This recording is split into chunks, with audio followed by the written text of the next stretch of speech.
question was intended to be a bit more local. We know that this is the first time that you came to Hungary, and simply what I wanted to ask is what is your knowledge about this country, or generally about the post-communist bloc in Europe?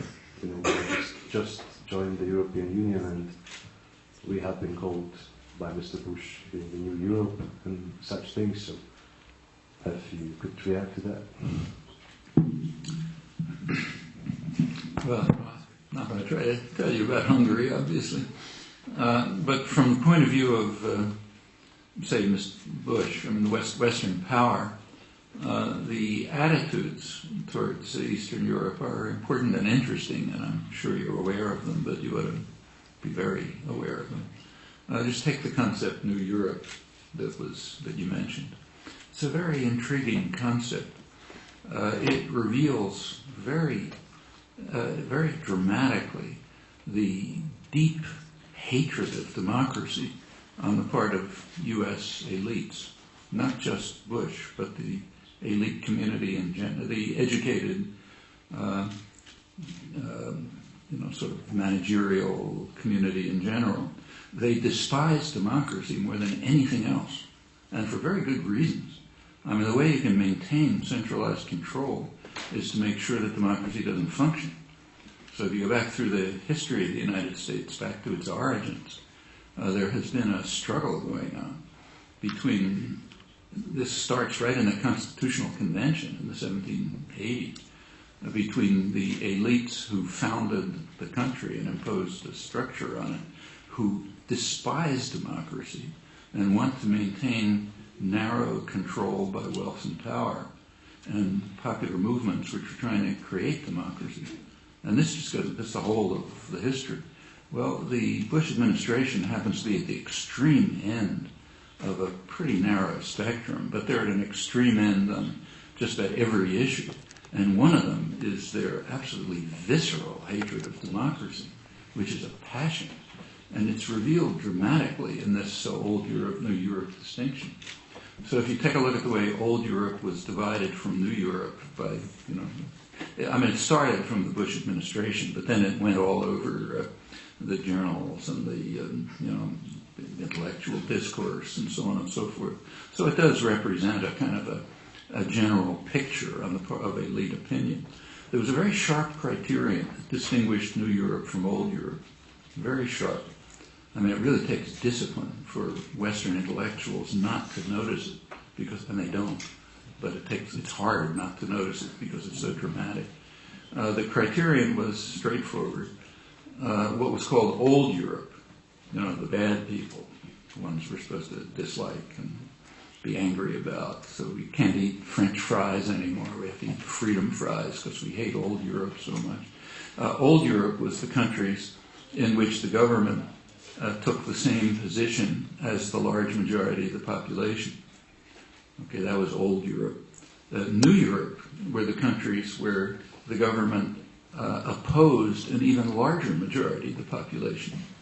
So if you look at old Europe, and you look at the Poles, New Europe, so Spain, Italy, Hungary, and you take a look at poll results, the population was even more opposed to going to war in Iraq than in old Europe. But the government disregarded the population, overwhelming majorities of them, and followed orders from Washington. That makes them good. So Berlusconi and Aznar and Eastern Europe are the good hope of the future because they take orders. In fact, some of them are very conscious of it, especially in the old Eastern Europe. For example, the foreign minister of Latvia was asked in the American press why Latvia agreed to support the war in Iraq, even though the population was overwhelmingly against it. And his answer could have been given by anyone in the former communist countries. He said, "We know that you have to say yes, sir, and do what the Americans tell you, and help America. That's your job." And they know that from experience. That's the way you react to power. You say, "Yes, sir, thank you, I'll help you." If you accept those views, you're good. You're New Europe. You're the hope of the future. If you, on the other hand, if a government takes the same stand as its own population, terrible. You know? In fact, the most dramatic case of all was Turkey. Turkey, to everyone's surprise, mine as well, I know Turkey fairly well, but to everyone's surprise, the government finally agreed to go along with 95% of the population. And U.S. elites were absolutely shocked. They were infuriated. They were immediately told by Colin Powell, the great moderate, that they'd be punished for this. Paul Wolfowitz, who's depicted as, they call him the idealist in chief, the great visionary who's leading the crusade for democracy, he went so far as to condemn the Turkish military because they didn't overrule the government, they didn't overthrow the government. And he told them they had to apologize to the United States, literally, and say that they will understand that their job is to help America. Then they'll be real Democrats. All of this passed without any comment, as if it's perfectly natural. And it is perfectly natural for elite opinion which simply despises and fears democracy with a real passion. I mean, it rarely shows up that clearly. Interestingly, that's understood outside of Western elite intellectuals. I don't know about Hungary, but it certainly is in other places. For example, Iraq. It's quite dramatic to see the attitudes towards about this question in Iraq and in the West. By the West, I mean mostly the United States and England. That's where I follow the press most closely and commentary. So the standard line, like 100% of commentary close to it in the United States and England, is that they invaded Iraq to bring democracy to Iraq and to the Middle East and to the world. There are critics, but if you look at the critics, what they say is it's a wonderful, noble, generous effort, but it's beyond their reach, or the people don't deserve it, or it's not going to work, or something like that. But to find somebody, you have to look very hard to find anyone who questions it. What's the evidence for it? Well, the evidence for it is our leader announced it, and that proves it. Once the dear leader has announced that our mission is to, it's sometimes called his messianic mission, to bring democracy, once he's announced it, it becomes true. If you're a deeply committed totalitarian, so deeply committed you can't even question totalitarian beliefs, that's enough evidence to make it true. All right, that's essentially the entire Anglo-American intellectual class. You really have to look hard to find an exception. And nobody sees anything odd about it, which is kind of curious, because first of all, if you accept this view, you also have to accept the view that Bush and Blair are among the most accomplished liars in history. Because when they tried to organize the countries to go to war, that wasn't the story. The story was we have to go to war to defend ourselves from weapons of mass destruction and terror and so on. But after all that collapsed, it turns out that the real reason we went was because of our messianic vision. And if you're a well-disciplined intellectual, you went to the best universities like Oxford and Harvard and so on, that's just built into you. You just accept reflexively what the leaders say, even if you have to overlook the fact that they're saying we were lying before. So in the West, that's like close to 100%, including the critics. Now, there are polls in Iraq. Now, the West is constantly carrying out polls in Iraq to try to figure out how to deal with the population. Right after President Bush made his speech in which he declared his messianic vision to great applause, there was a poll in Baghdad in which people were asked, why do you think the United States invaded? And some agreed with unanimous opinion in the West, 1%. 1% of people in Baghdad said the purpose was to bring democracy. 5% said the purpose was to help Iraqis. The rest said what's completely obvious but inexpressible in the West. The goal was to take control of Iraq's resources and to use it as a base for reorganizing the Middle East and American interests. which is obviously true, but you simply can't say that in the West. That's just unspeakable.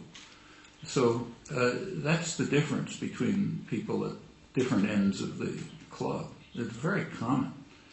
I mean, victims and people who hold the club have a different picture of the world on just about everything. And it goes way back.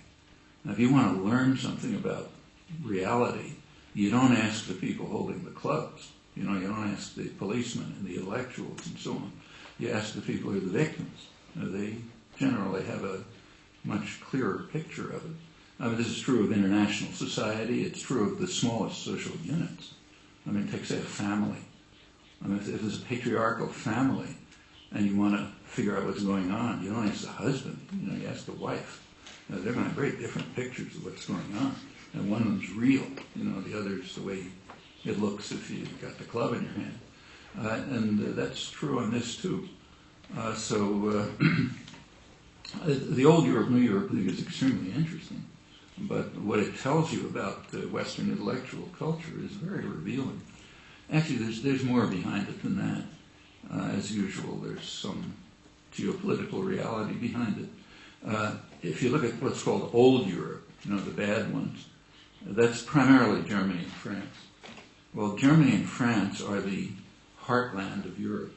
I mean, that's the commercial, industrial, financial heartland of Europe.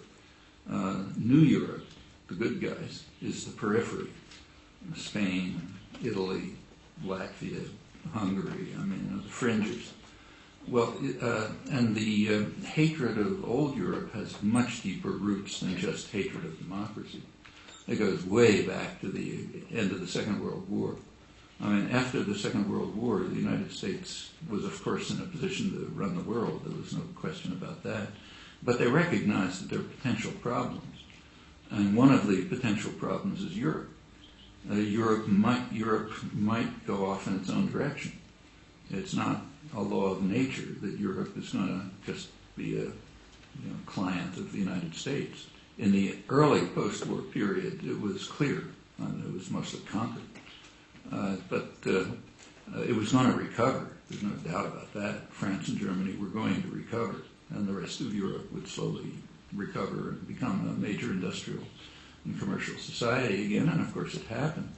And from right away, the early 1950s, there were concerns that Europe might become what was then called a third force, independent of the United States and Russia.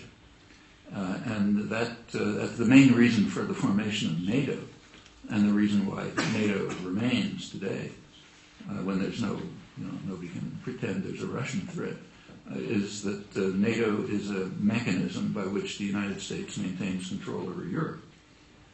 As long as the NATO framework functions, the United States will dominate, because not in economic power or cultural power or anything, but in military force, the United States so overwhelmingly dominates the world that nobody's even close.